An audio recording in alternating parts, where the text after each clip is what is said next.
Hello, everyone. Welcome to the first inaugural episode of the TWA, the Workshop Academy podcast.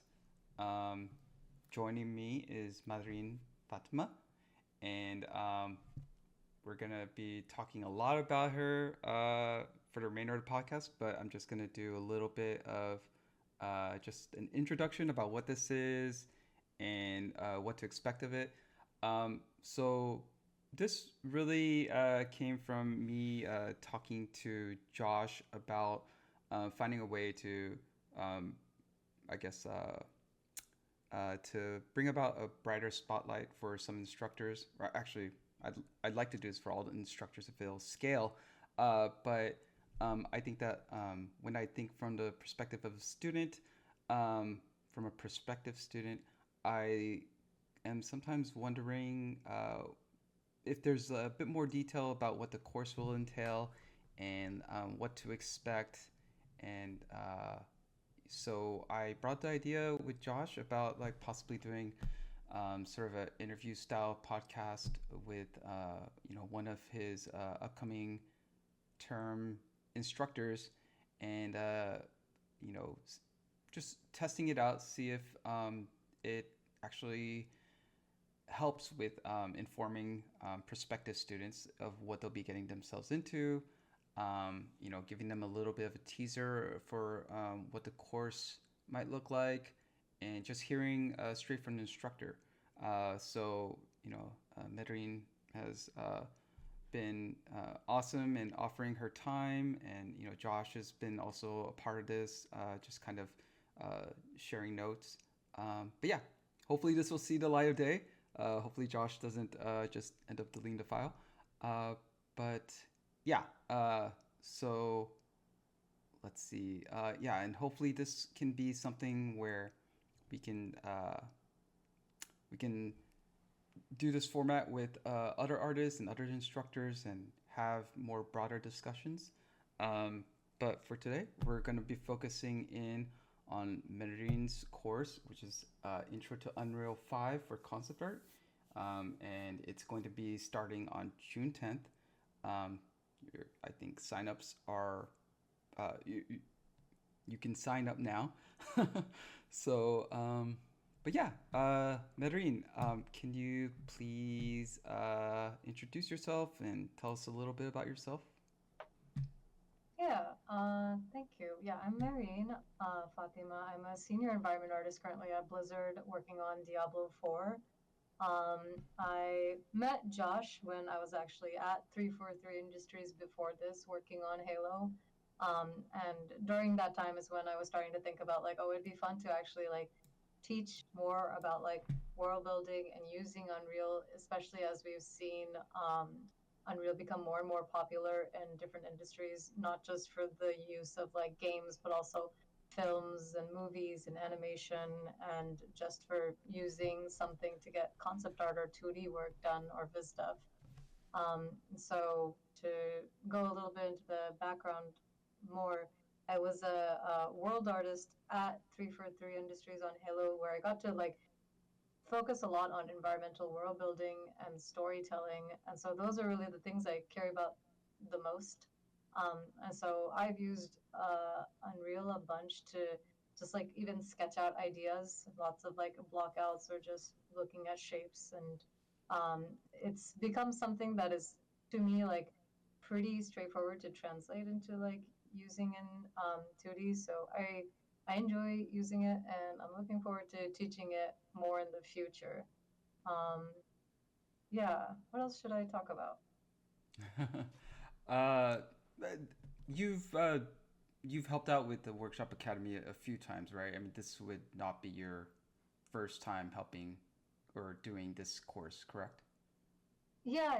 I started out, I actually took a class at Workshop Academy multiple years ago um, to learn like intro to digital painting, and that's how I became exposed to it. Um, and then I ended up helping Josh with the ideation workshop that he held last year. I did a presentation on basically like the condensed down version of the class. where I went into like world building and using Unreal for the concept art pipeline. So that was kind of what sparked the idea of like, this could turn into a whole class. Um, but from there, when I spoke to Josh like last year about how like, at the time I'd been teaching at CGMA, there some classes over there, but I was thinking about like, oh, it'd be fun to like make our own class. Then that's when like it became like something that maybe Josh can help out with, that I can help him out with. So yeah, I've been involved since then. Oh, cool. Yeah. I remember us crossing paths very briefly at the workshop academy, or the ideation workshop, and I was just kind of running around. I think I might have disconnected something from your computer, or I was helping with some Bluetooth fiasco that just wasn't working the way it should There was have, no and all. pressure sensitivity on the Wacom Oh, okay. tablet Yeah. for a Okay. painting Yeah. workshop. That rings a bell. Yeah. No, that was but it was really cool to sit in and kind of see what you're demonstrating, and I think it's really cool because I think that what your class or what your course covers, it's kind of a blend of I think it's great for someone that's purely a concept artist to kind of jump into, and at the same time, it's something that if someone has more of an environment artist background, if they have any interest in kind of doing like a bit of paint over work in Photoshop, they could jump into that too. It seems like it, it's very compatible with like different type of artists within the industry. Yeah, I really enjoy the flexibility that there is in the class because we do get students that are at a range of different skill sets. Some folks are already like professional concept artists in the industry, but may have not used Unreal before, and so they're looking to add it to their toolkit. Or some people come at it from the angle of they do want to become a 3D environment artist and want to understand how to use it more as a game engine, or everything in between, where it's like maybe some folks want to use it with Photoshop, or they want to just see how far they can push a concept in just Unreal. Because there's a huge range, we end up being pretty flexible. And I kind of try to cater to each student and their needs and like what they're hoping to get out of the class. Because at the end of the day, like I'm just trying to make sure that everyone walks away feeling like they've learned a new tool set and are able to push their skills a bit further. Sometimes that means that they're not only learning Unreal, they're learning about Photoshop a little bit more, and just some tools and techniques that they may not have used before. Yeah. Yeah, no, that's really cool. I I actually feel like I could learn something from this because like at the studio I'm working at, we're using UE5, and I think that I can kind of get around UE5 to do my daily work and all that, but sometimes I'm just kind of like, I really wish I understood this engine a bit better, and I wish I could pick one of my coworkers' brains, but they're all you know really busy, so I just kind of I end up just kind of getting things piecemeal, just kind of you like googling like, oh, how do I do this, and then I'm not getting a course worth of information, but it's kind of just like a la carte. Uh, Probably not the best way, but That's like I am a big believer that like anyone who's working at like a studio, be it games or film or whatever, the more you can sort of understand the workflow or the pipeline of the people that you work with, like a concept artist to a 3D environment artist or some or so forth, the more you can like make work that fits their pipeline better because you already know how they're going to use it or how they're going to approach it. So I don't know. I like learning about other people's work too because I think we all just get better from it and collaborate better. So I think even if you're just getting piecemeal bits of like Unreal information, I think the fact that you're trying will show, and then people will see that like, oh, like you're in the trenches with us too. Like you understand what we're going through. Yeah. oh yeah, that makes a lot of sense. I something I appreciate about my coworkers is that like the environment artists, they're not really like concept artists, but they do try to communicate in a way that like concept artists will be able to understand. Whether it's with a paint over or even if it's just like talking it out. Like they try to provide that flexibility and make sure that you know we're opening up the line of communication as wide as possible. And yeah, and I think that like for you as an environment artist, I'm sure that you've seen like over the last few years a lot of concept artists are kind of jumping into making use of Blender and UE5, and all of a sudden everything seems something that once seemed forbidden is not so much. Everyone's like grown a lot more accepting of the idea of like, oh yeah, concept artists learning 3D, that's probably going to benefit them in the long run. Yeah, I feel like it's I know at first glance it seems like okay, the obvious use case of using 3D for concept artists is so you can get your perspective down or something, like you can put some blocks in and get some architecture in. But I feel like you actually get a better spatial awareness of a scene if you're actually able to like move the camera around or like jump into like game mode and see what it feels like when you're walking in first person, like how big does this building actually feel, that sort of a Mm-hmm. thing. I think it's a little bit easier to get it from that sense. I think also of like um, different types of games. Like I've worked on Diablo, which is a top-down game, and Halo, which is a first-person shooter. Their cameras are so wildly different that like the concept art just sings better when it actually takes into perspective like the game camera that Yeah. someone would experience the world from. So I feel like that's another like plus to being in an engine or understanding like how your concept would be used in an engine. Yeah, I've heard from some colleagues of mine that worked on Diablo 4, and they were saying that, like, for the concept art, it's very much top down isometric, just because it obviously benefits the entire team if they're able to see it as it'll be displayed in game. So, yeah. Yeah, Um, that's a very big thing. Yeah. oh, and, I was thinking about it the other day, but like, it's really interesting that you're teaching a course on UE5, whereas like your previous experience at 343, you were probably using the Slipstream engine, uh, if you were on Halo Infinite, I'm assuming. And then Diablo 4, you're using a Blizzard proprietary engine, I'm assuming. So I guess you've just learned UE5 during your free time. I learned Unreal 4 first during school, um, and it's just been the tool that I've used in my free time in my personal projects ever since.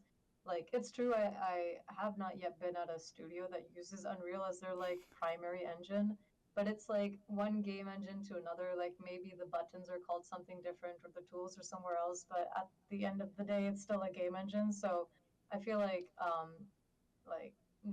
no matter what, you're still getting a lot of experience and like familiarity with game engines.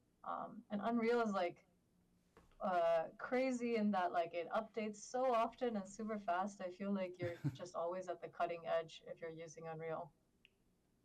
Yeah, no, it's really cool seeing like how accessible the Unreal community has been, and just like what Epic does for you know uh, they seem to really go out of their way to like try to get more people familiarized with the tech, and and they make a big deal out of all the advancements that are coming in. So it's definitely got a lot of people excited, and and I think you mentioned earlier just how it's being utilized in so many industries, even outside of video games. It's it wasn't like this back in the UE3 days. So Things are different, and I feel like it's going faster and faster because like just like a couple of weeks ago I actually saw there's like a plugin for Unreal that lets you paint directly on top of the models and paint like as if you're making a 2D animation. So I was like, oh my gosh, like once that takes off, like you could also animate like 2D hand painted animations in a 3D game engine. I feel oh. like whatever like digital entertainment, like even if you do like motion graphics and motion design, they've just Mhm. done an update that also includes a bunch of tool sets for those people. So I don't know, it feels like a moment where if you are in digital entertainment at all, learning a little bit of Unreal is probably going to future proof your pipeline a little bit. Yeah, no, that's. it's an exciting future, and I'm really glad to see that like that you know you know uh, UE5 is just really prevalent within the industry. I mean, that's not to say that I want Epic to have a monopoly over things and all that, but it's just really it's cool that there's a tool that everyone can use and they could play around with. And I mean that extends to Unity and the Godot engine. Like that's all great, but I think that it's just there so happens to be a lot of educational resources behind UE5. So I think that that's kind of what makes it a bit more artist user friendly. But Yeah, cool. I think you're right. Like accessibility is growing fast, and so that just leads us to this point where I feel like people in my position who are trying to teach Unreal are just trying to make sure that like people who are coming into Unreal for the first time don't feel like it's such a big hill to climb and the barrier of entry is so high or something like that. It's just about learning the buttons a little bit, and then you can plug in your already existing creative tool set and understanding of art and all that and just make stuff. Nice. Yeah, no, and speaking of which, I mean, do you want to kind of give a bit of a, I guess, an elevator pitch as to what the class entails? I know that Josh has a summary on the website, but, if you want to dive a little deeper and give a sense for any prospective students watching what they might expect in your course. Yeah, so I teach Intro to Unreal 5 for concept art specifically. We go through the basics of Unreal, like from the very beginning of opening Unreal, starting a new project. How do you move the camera? How do you move objects around? We'll then get into how to use mega scans and bringing in assets that maybe you've modeled or maybe you found on the Unreal Marketplace or other places, Kitbash 3D or something like that. And then slowly we work with everyone who takes the class to figure out what is the scene that you're going to make in the class. Let's see what are the references, your mood board, your thumbnails, and then we'll start to block that out in Engine using assets that already exist. I say assets that already exist because I really want to focus on people just getting comfortable with the workflow of using Unreal for um, 2D purposes. But if there's students who do prefer to model their own stuff, that's also encouraged, and I'm happy to help those folks out and give feedback. As we make our way through like the third and fourth weeks, we end up looking at materials, lighting, how to post process in the scene, how to achieve a particular mood or an atmosphere. This is sometimes like a different or new concept for folks because Unreal is a real-time rendering engine. So lighting and iterating actually is a lot faster than if you come from something like Maya, where you may have to like do pre-rendered stuff. So we spend a moment just discussing like how to light or how to render something in real time. And then towards the last weeks of the class, it turns into us getting our work that we've done in Unreal into Photoshop for those students who do want to take a piece to finish in 2D. And we discuss like how do you use Unreal to very quickly iterate and get like different versions of a scene. Like maybe they make a scene that in one version is at nighttime, maybe another version it turns into daytime. Maybe they make a version that's like a nice building that's all like pristine and stuff, and then they do one where it's ruined. So we do go over like how we can use Unreal to like if you ever get feedback in a professional setting, how we can quickly get that in. And then we demo out some of the tool sets that maybe we didn't get around to doing in the class. Like I'll go through the water system, for example. I've done some classes.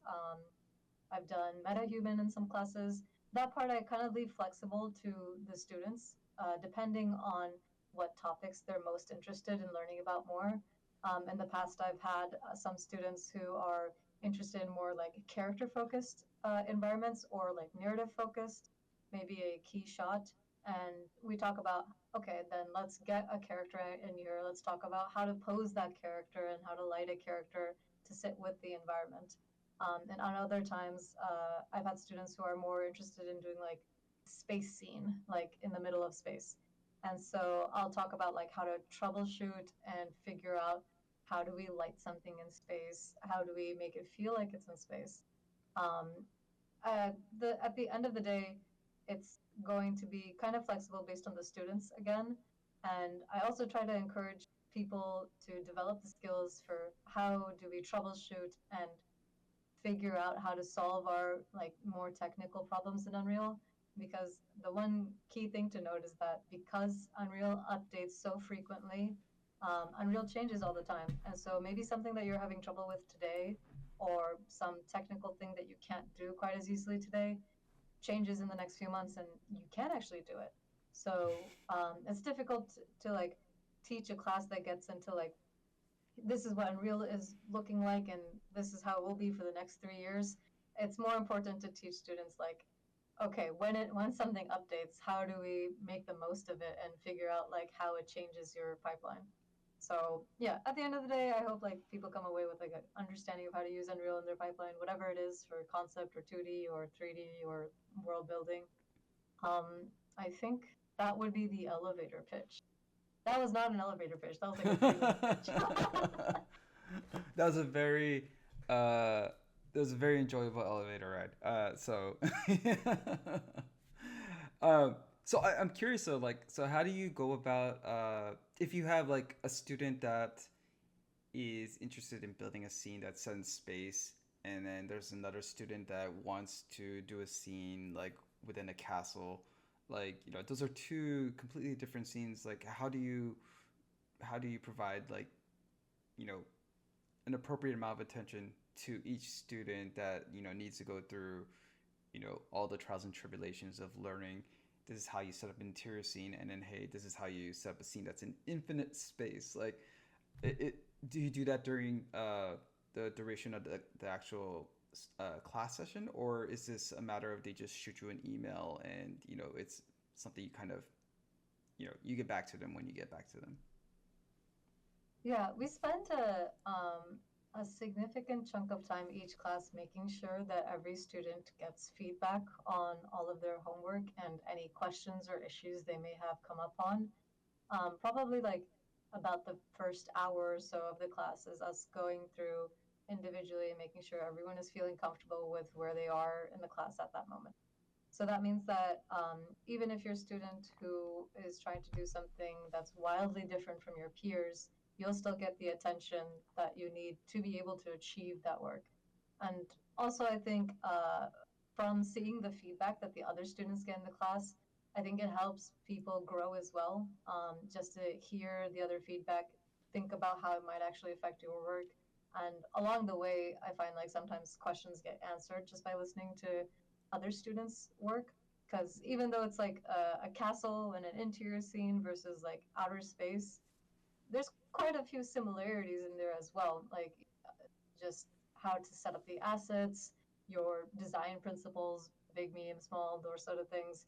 How to light the scene might be a little bit different when it comes to like fog, for example, but we'll still have to talk about like rim lights and directional lights and having fills and that sort of a thing. So yeah, I think that's what helps students make sure that they get their work where they want it to be and get their questions answered. Yeah, you know, I think like and I don't want to sound like an advertisement for your class, but like I th- I think like I was thinking very much on the surface level of, oh, this is probably going to be a course where you know, it's more focused on getting people familiarized with the UI and how to import, export, and, you know, how to maybe compose a scene. And it sounds like it is that, but at the same time, like, I think the moment that you brought in lighting, or like, you know, fog, volumetrics, and stuff like that, I was like, oh wow, you're kind of teaching. There's a bit of a lighting course that's integrated into this whole thing. Like, you know, for someone that's maybe never lit in 3D, like, this is going to kind of open up a whole new world for them, you know? Seeing how. Yeah. Oh, I'm sorry. Oh, go ahead, go ahead. Oh, no, just seeing how all that works. I mean, that's like. I mean, that in itself is a lot of information, but, you know, in a good way. It's something that's really. I think it's something to be excited about, right? Is that like you're not just getting, you know, the introduction to UE5, but you're also kind of getting an introduction to lighting in 3D as well. Yeah, I would say it's kind of like you're getting a sampler platter of things that you can do in Unreal. Because I definitely can't claim that we go like really in depth in lighting, because that could be its own class. But I think students will come away with an understanding of like how to use lights in 3D and become comfortable with being able to light an object, an environment, a person, or something like that without feeling really overwhelmed. And the same will go towards like materials or setting up the terrain in Unreal.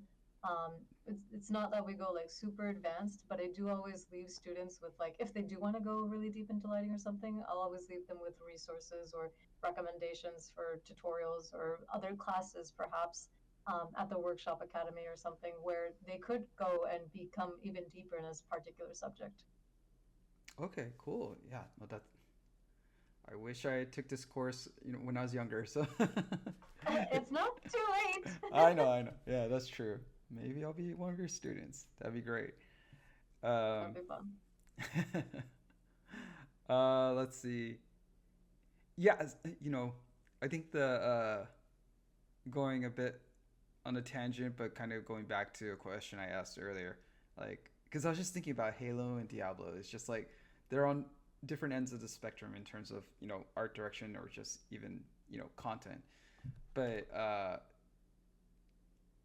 yeah, how was that transition for you, going from sci-fi hard surface to all of a sudden gothic fantasy? Was that tricky? Yeah, I think it was really interesting because, so to give background, like on Halo, I was a world artist or a level artist, depending on what your studio calls it. But basically, I was like world building, placing assets down, sculpting the terrain, painting the terrain, like placing trees and bushes and all those kinds of things. Essentially, like all the stuff you might see in a composition. I'm like putting it down, right? Um, and in Halo versus Diablo, I would say, or versus any other game, it becomes that like that skill set of understanding composition, how to lead a player through a space, how to make something a focal point, or how to make mood or atmosphere. A lot of that skill set translates because it's just your fundamentals and your design principles, right? I think the place where it comes to differ is that different types of games have like different limitations or different things that are like artistic pillars that they lean on more or less. Like if we compare Halo to Diablo, one of the biggest things is the difference in the camera, right? So if we think of the environments in Halo, I had to weigh the composition of a particular mountain, not just when you're, 1,000 feet away and it's in the vista in the distance, and how does it look when it's back there, but also when you're actually on the mountain climbing up of it. How do the rocks look like when you're up close? So you have the opportunity to build like huge vista shots where you can like take the camera out and see mountains way into the distance. And that's definitely like one thing that first person shooter, like environment art design has a lot of room to play with. That's not something you can play as well with an isometric type top down game, right? Like it's difficult to make a big vista shot because the camera rarely actually pans up like that. Instead, I feel like what those types of games end up leaning on more is depth. Like you'll notice in many shots in Diablo, for example, you have like the ground layer and then like maybe some cliffs and some scaffolding under there, and maybe there's a river under there too, and maybe there's stuff in the river below that. Like we create a lot of depth in that way. So I feel like although the foundational like skills of like just knowing how composition works, how to lead a player and all that translates, you find yourself leaning on other artistic principles more or less. Like maybe suddenly the clustering of shapes is more important, or the clustering of noise groups. Maybe having lots of areas of rest on the terrain is more important for Diablo, for example, so it's more readable for the player. And those values might be a little bit different or approached differently in a game like Halo. Um, so it was a fun transition, and also a fun transition to learn environment design and how to approach it in different types of games. I think, yeah, it's been good. Did you kind of intuit like all these like learnings like I mean like I guess like for the transition was this something where it's just like you were able to go about it based off of all the principles that you've learned, you know, from the past, or is it something where there were some growing pains and you know folks at Blizzard they kind of helped kind of reinforce like, hey, this is how you know this is how we do it here. This is kind of like the you have to think about it from an isometric perspective, giving tips and whatnot. Is it something that you intuit you you use your intuition towards, or is it something that like you know the folks at Blizzard they kind of helped you out with kind of getting you on the correct path? I think the onboarding was really nice, and you have so many artists to lean on who've already been working in this genre of a game for a long time. So although you could have intuition and you could figure out the problems yourself, there's already so many answers that the team has already worked to develop.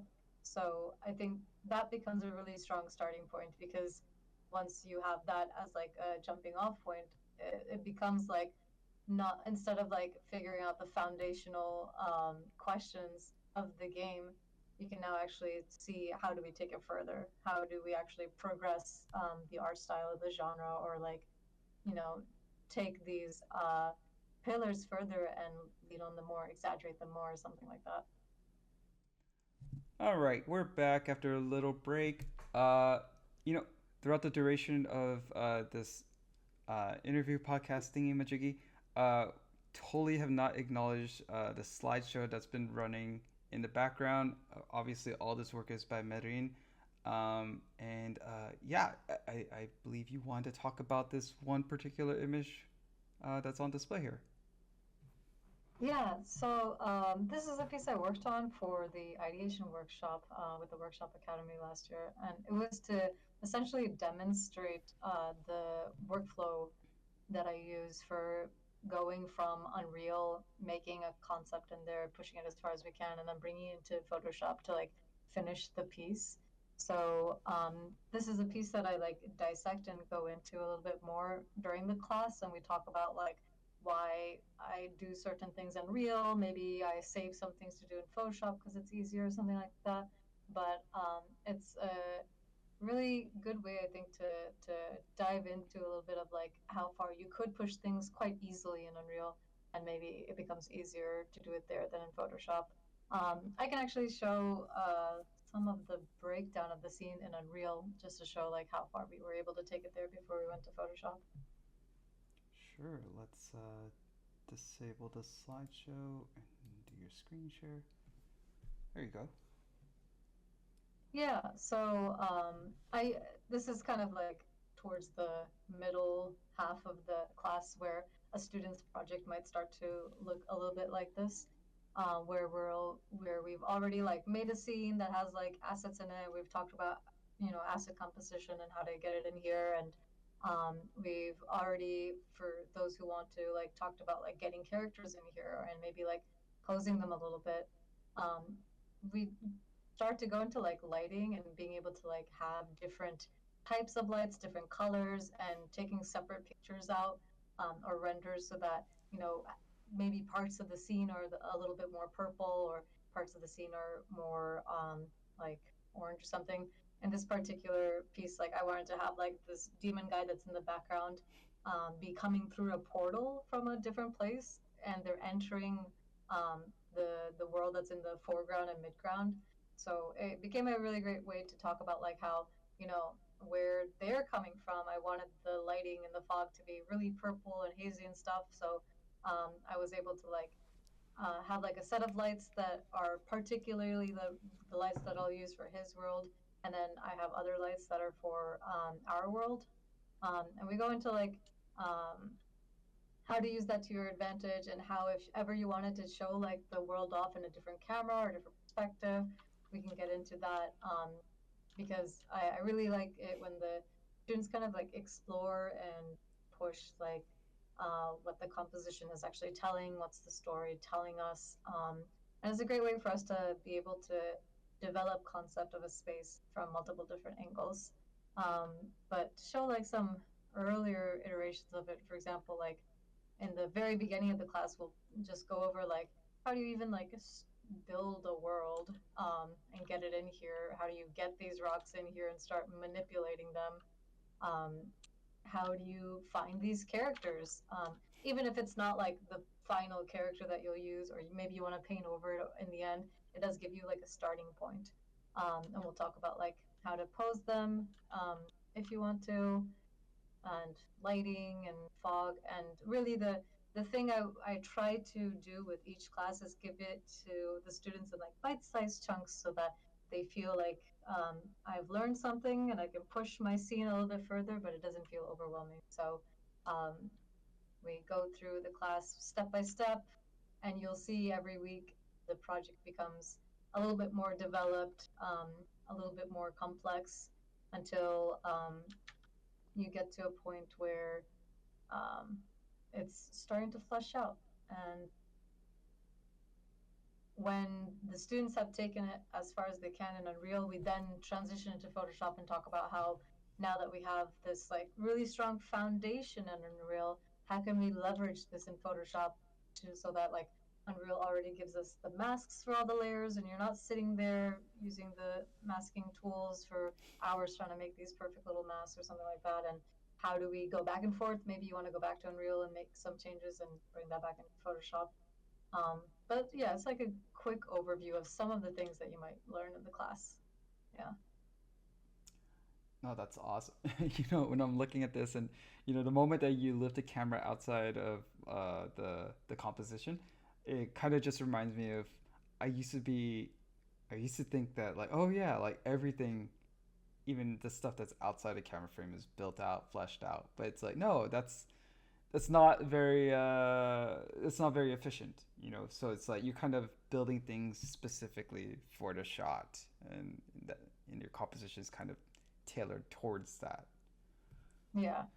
That's why I put the caveat in the class that we really are focusing on like a pretty picture or like a couple of pretty pictures. So it's more like 2D concept art, biz dev sort of focused. Mm-hmm. Um, because this is definitely not a game. You can't like walk around in here. But because of this, I feel like students are able to keep the scope of the project small enough that they can make something high quality in the course of 6 weeks.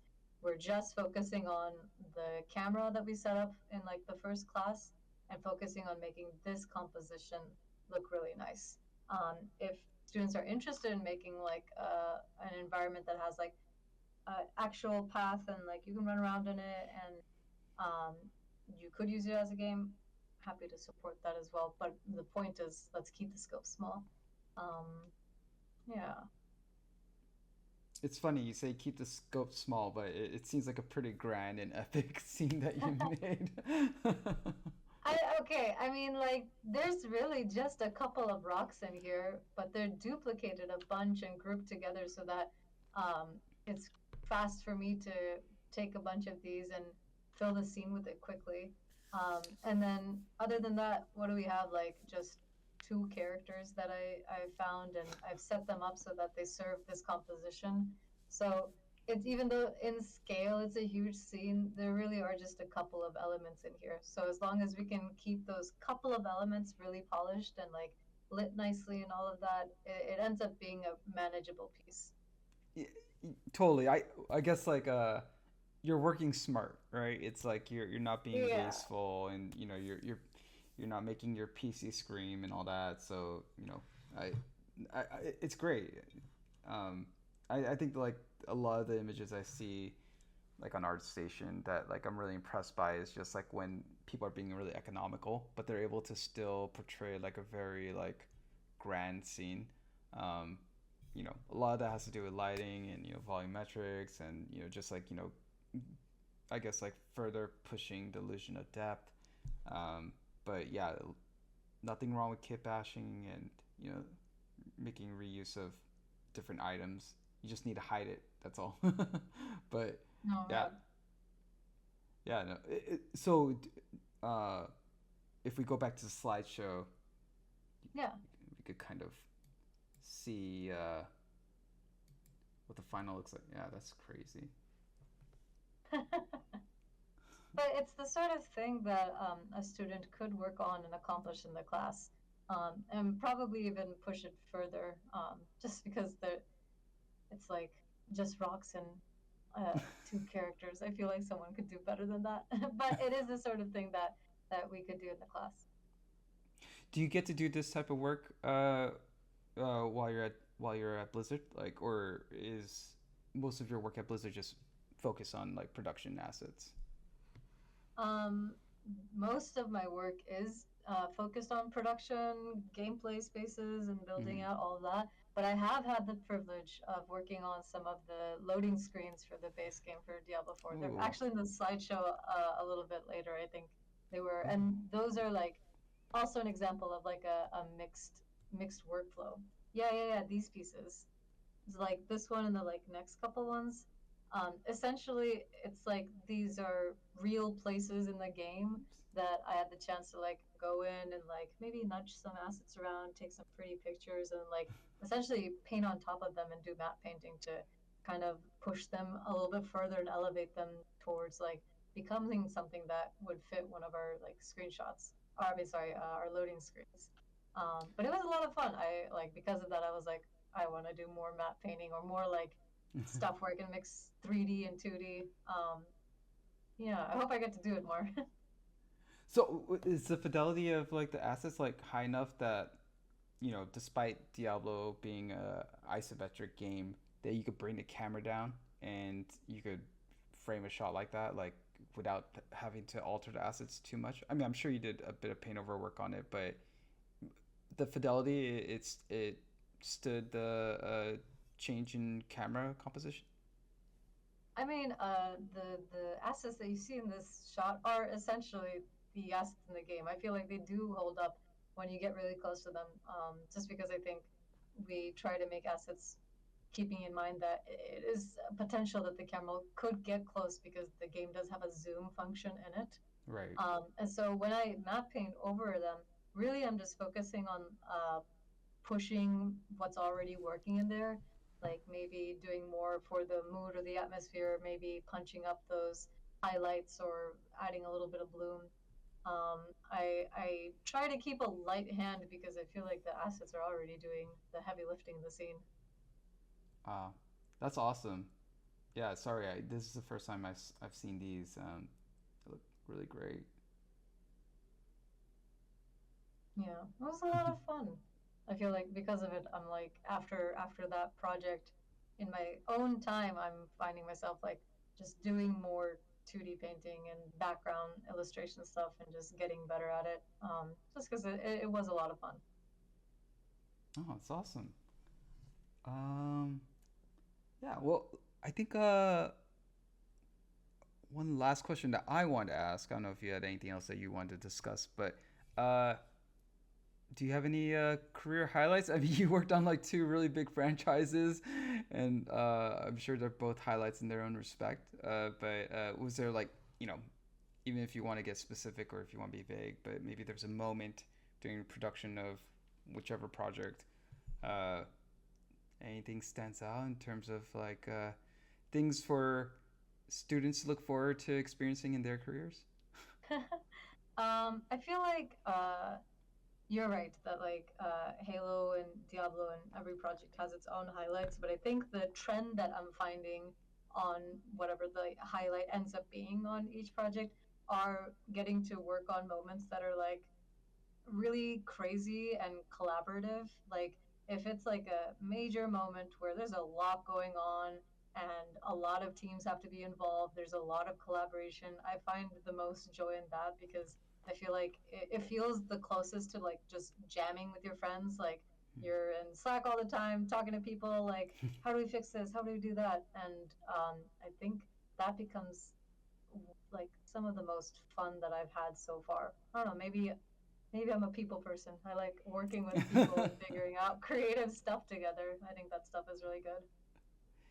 Yeah, no, I think I could relate. Like there's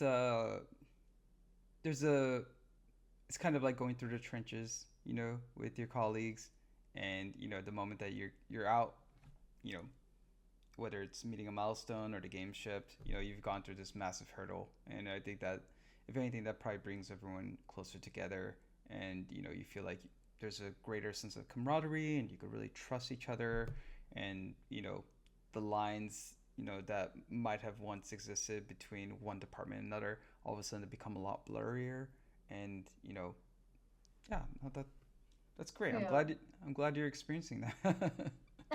It has like ups and downs, right? Because those moments are like the best when like a project or a problem has been like dire. Like, how do we get this done? This seems crazy. Like a very big challenge. But I think you're right that in going through those ups and downs together and getting to the finish line where like suddenly it's actually realized like you did actually figure it out with all these people. I think that's what ends up being like, you're going to be friends with these people for a while. You're going to look back at this moment and talk about this for a while, that time when you got through that part of the project. And the great thing about working on video games is that there's a lot of difficult things to do. So there's a series of problem solving that you'll have to do with your coworkers, and yeah, I mean that's why it's always important to just find yourself amongst good people and people that have like the same amount of passion, if not more, than you. But yeah, no, I'm happy for you. That's awesome. The fact that you got to go through that, and uh, getting to go through it again with Diablo, and yeah, that's awesome. Yeah, if you're in games, I hope you like problem solving because it's a lot of that. Yeah, yeah, I wish someone had told me that before joining the industry, in the before joining the industry. I do like that. I didn't know I like that, but it's like, yeah, there's a huge sense of accomplishment and reward to be found, um, after solving that problem. But I always, I'm always kind of like, oh god, another problem. It's like, but But I feel like it gets easier and easier, right? yeah, Like once you've solved this problem, yeah, there will be another problem, but you've built the confidence that you do know how to get through it. You know yeah, who to tap to talk to and like that sort of thing. I think it's true though that they don't tell people that it is a lot of problem solving, but I think folks find themselves in the middle of it. And at least for me, like there's just this like adrenaline energy of when you're like figuring out something and you're like, wait a minute, okay, what if we try this? Oh, I bet this person is going to know how to do this thing, and like let's get them in here. Okay, now we're like making momentum and moving. I think there's like a lot of energy there. yeah. I went through the exact same thing with learning how to do this podcast, OBS tutorials and everything. But yeah, is there anything else that you want to add or ask or tack on to this conversation before we shut it down? um uh no, I thank you so much for having me, Robin. I'm excited to have done this, and I hope for those who are viewing this, they can ask and say that they want more in the future if you've enjoyed the content, because I think Robin would be excited more. Right, Robin? Yeah, my schedule would hate it, but yeah, I would love it. Uh, yeah, no, yeah. If there's anything that prospective students, viewers see that they want, or if they got questions about the courses, or if they have ideas for new courses, please reach out to Josh. I'm sure there's a contact email address on the workshopacademy.net. So yeah, I think Josh is open to a lot of things, and yeah. But speaking of the website, head on over there. You can see Mahreen's course along with many others. Um, her course will be starting June 10th, so you have somewhere about a month and a few weeks to sign up. So get on that, and yeah, no, thank you for joining me for the inaugural the Workshop Academy podcast. We'll see if there's a better name for that. It's a bit of a mouthful, but yeah, excited to see what comes of your class and all the student work that comes with it, and maybe I'll be a part of it. Maybe, maybe, maybe, maybe. Yeah, thank you. Yeah, I'm excited to see too. Every class has been a lot of fun. Like seeing what stories and artwork everyone wants to tell and getting to help them with it. I think that's a privilege. Yeah. Awesome. Well, that'll do it. Thanks for tuning All in. right.